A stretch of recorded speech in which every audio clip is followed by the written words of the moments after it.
Hey you guys, Kendra here and welcome to another edition of Beauty and Inspirations, where our goal is to inspire you from the inside out. Thanks so much for tuning in and for stopping by. Now, if you're new here and you like beauty videos, makeup, skincare, hair care, fragrances, you like hauls, reviews, you like get ready with me, you like looks and collection videos, moments of inspirations, as well as lifestyle videos, go ahead and hit that subscribe button while you're here, especially if you're looking at this video on a laptop or desktop. But if you're looking at this video on a mobile device, hit that subscribe button on your way out, and don't forget to hit the bell button so that you can be notified whenever I upload a video. For those of you who are new subscribers, welcome to the family of Beauty and Inspirations. I like to call you Inspirators, so thanks so much for becoming a part of the family. And for those of you Inspirators who have been hanging and riding with me, continuously supporting me, thanks so much for that support. Now let's get into this video, which is going to take a look at my May Scentbox fragrance. Yes, it came last week,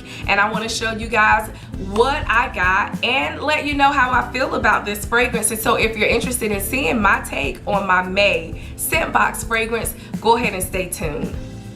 So yeah, you guys, the May Scentbox fragrance has arrived. It came on last week, and I want to go ahead and let you know what I got and let you know how I feel about this fragrance. Is it a yes? Is it a no? Because sometimes I buy based on knowing what the fragrance smells like already, and then sometimes I buy blindly. So this May fragrance is a blind buy. So is it a yes? Is it a no? Is it a maybe? Am I gonna keep it for myself? Am I gonna give it away to someone?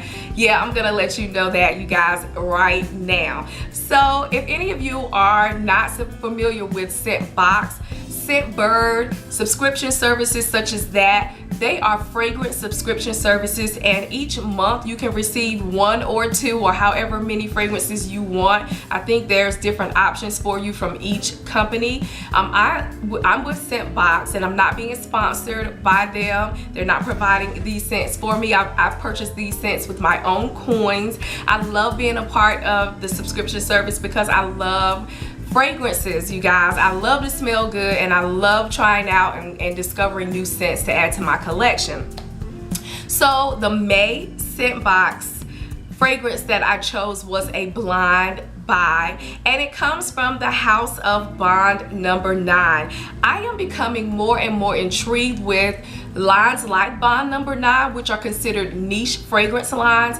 They're lines that are not readily available in the mainstream, or always available in the mainstream or on the designer fragrance level, where you can find them just about anywhere. But these fragrances are found exclusively at higher end department stores or their own websites or their own boutiques, and they are a little bit more costly than your mainstream designer fragrances, so you're gonna pay a little bit more for them. However, the fragrances are going to be unique, and they're going to be unlike what everyone else is wearing, which is why I'm growing more and more intrigued by niche fragrance lines. So the house of Bond number 9 is a fragrance line that I am quite familiar with. I have sampled a few of their scents before, and my sister-in-law is actually how I was even turned on to those fragrances. She has had a couple of the fragrances in her possession, and they smelled really, really good. So when I saw that Scentbox was offering a couple of their fragrances, I decided to try one or two of them out. And so let me show you real quick the fragrance that I got this time, which is Bond number 9 Central Park South. Bond number 9 Central Park South is a blind buy for me, and based on the packaging and the notes, I was drawn to try this out. I'm going to insert a picture of what the full-size packaging looks like.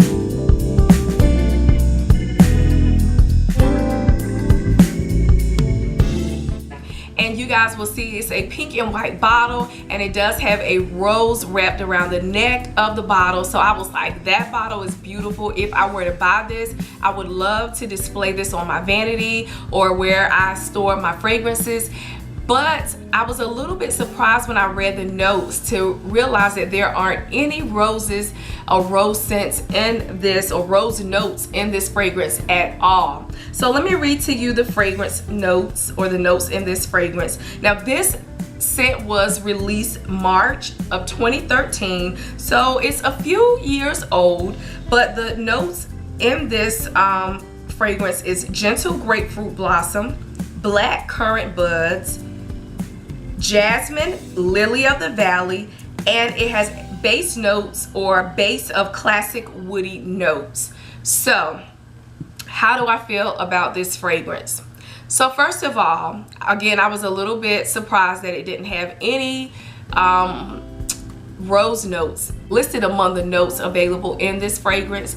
And but I was intrigued by the combination of fruit and floral notes, as well as a touch of woody notes. So I was really excited about this fragrance, and thought that it would be a really nice combination for me. I tend to gravitate to all of those notes enclosed, all of the notes enclosed in this fragrance.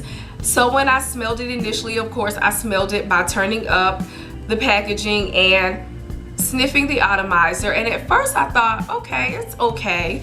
It has a really fresh scent to it.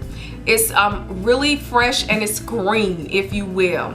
So I always do the other smell test, which is to spray some in the box, and which I sprayed it in the box and I took a whiff of it, and I thought, it smells good. I'm smelling some of the jasmine. I'm smelling a little bit of the lily of the valley. I'm definitely smelling the black currant buds, and I'm smelling those woody notes. I'm not smelling, however, the grapefruit. As a matter of fact, to me, I am smelling like peach or nectarine. I'm smelling something in the peach family, not necessarily grapefruit. And the biggest disappointment for this fragrance to me of all was that it does not smell feminine at all. This fragrance is very masculine, and most of the time, a lot of the times with niche brand fragrances, they're going to play on being unisex, meaning that either male or female can wear the scents.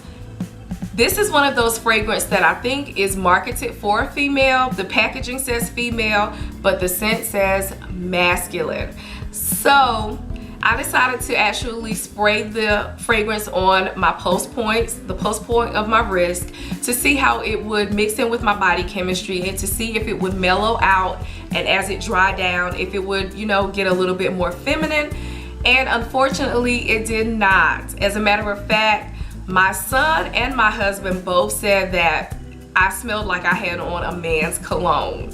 So you guys, I'm a little bit disappointed that this fragrance is not going to be one that I will wear, but it will be, in fact, one that my husband will wear. I have gifted this to him. I think it will smell absolutely amazing on him. This is definitely a springtime scent, but it's definitely masculine, and it's a bit too masculine for me, so my husband is going to get this and not me, which is okay because I know my husband is going to make full use of it. With Bond No. 9 scents and a lot of the niche fragrances, they're going to be highly concentrated. You're going to get what you pay for. So you're going to get really good quality notes and ingredients in it that's going to last a long time. A little bit of this fragrance goes a long way, so you don't have to spray it all over and drench yourself in this.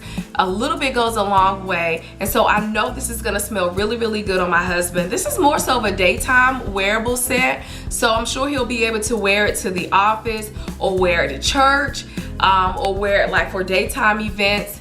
I don't think this is heavy enough to wear at night because, again, it's really fresh and it's really green. But this is not a feminine scent at all. So the packaging and the notes were a bit deceiving. However, I do recommend this for a male. Or if you like, you know, masculine scents, then go ahead and give this one a try. So that is my take on this May Scentbox fragrance. This is, again, Bond No. 9 Central Park South.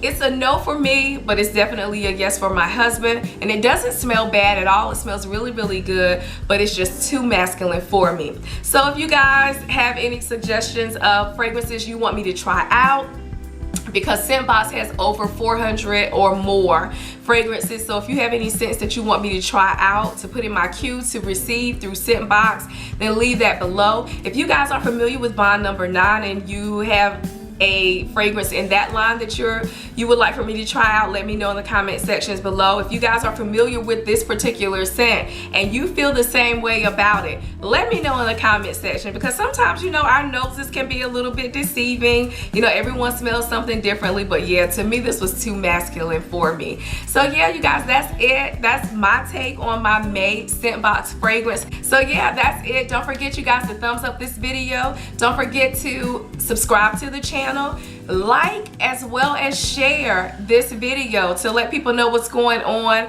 over here at Beauty and Inspirations. And don't forget, you can catch me on my other social media platforms. I'm on Instagram and I'm on Snapchat. Don't forget, you guys, as always though, you keep it beautiful and I'll keep inspiring. God bless.